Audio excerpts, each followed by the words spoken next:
I gave a gift to the girl I like, but it was snatched by a jealous bully and thrown onto the ice. I endured the humiliation and walked toward the lake's center. Suddenly, the ice under my feet cracked. The icy lake water engulfed my whole body. No matter how hard I struggled, I couldn't escape to the shore. I thought I would drown. At this critical moment, I activated my superpower and teleported to the school library. People around were very surprised. Freezing cold, I didn't have time to think and ran home in embarrassment. When my father saw me, he didn't care at all, but scolded me angrily instead. I said nothing and went back to my room, but my father kept nagging. The moment he slammed the door open, I teleported back to the library again. At this moment, I finally realized I seemed to have awakened some kind of superpower. So the next day, I started practicing my special ability. At first, I couldn't master it well,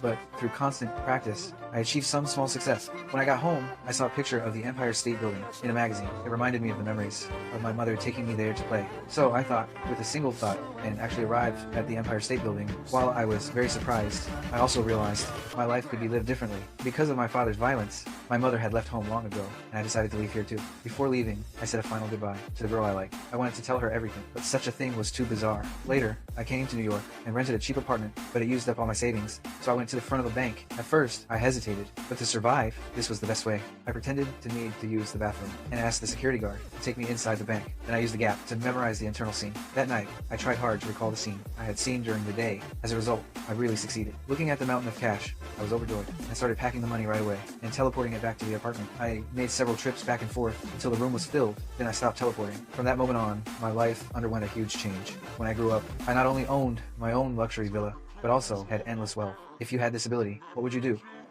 Every time before going home, he would deliberately untie his shoelaces. When he reached his doorway, he didn't go in, but climbed a few more steps. Using the time to tie his shoelaces, he observed the movement downstairs. After confirming no one was following him, he took the peanut out from the door crack. Only then did he relax his vigilance. And he did this, all because 4 years ago, he personally killed the gang leader. The gang's second-in-command, seeking revenge, issued a hit order against him. But the adversary didn't expect that he would appear at the gang leader's funeral. The man knew he had to eliminate the one who issued the order. For life to return to peace, and the noisy environment at the scene was the perfect time to act. He targeted the person, immediately shot and killed them. Fearing the person was still alive, he walked over and fired several more shots. Although there were many gang members present, no one dared to step forward, all stepping aside on their own. He wiped the fingerprints off the gun, then threw it into the grass, facing the arriving police. He wasn't afraid, but smiled happily instead. It turned out he had already planned his escape route. In a fierce fight, he blinded a police officer in one eye, and finally escaped capture. Since then, he lived in hiding, vigilant every day, afraid of being discovered. Just as his life was calming down, a phone call disrupted him. His grandma was sent to the emergency room. He hurried to the hospital, but didn't dare to show himself openly, only waiting in the corner. After the doctor's full efforts, his grandma still passed away in the end. The loss of his only relative made him heartbroken. He decided to take a gamble, but the medical report the doctor brought out pulled him back to reality again. He was in the late stage of cancer, with only 3 months to live. The doctor, knowing his past, advised him to turn himself in, but when he arrived at the police station, the police didn't recognize him, because the police station was full of people turning themselves in. Before he could finish speaking, the police pushed him to queue up. This dismissive attitude made him doubt himself for a while. Then he noticed the wanted poster on the wall. The first two were other people. He was only third, so he decided to eliminate these two dangerous criminals.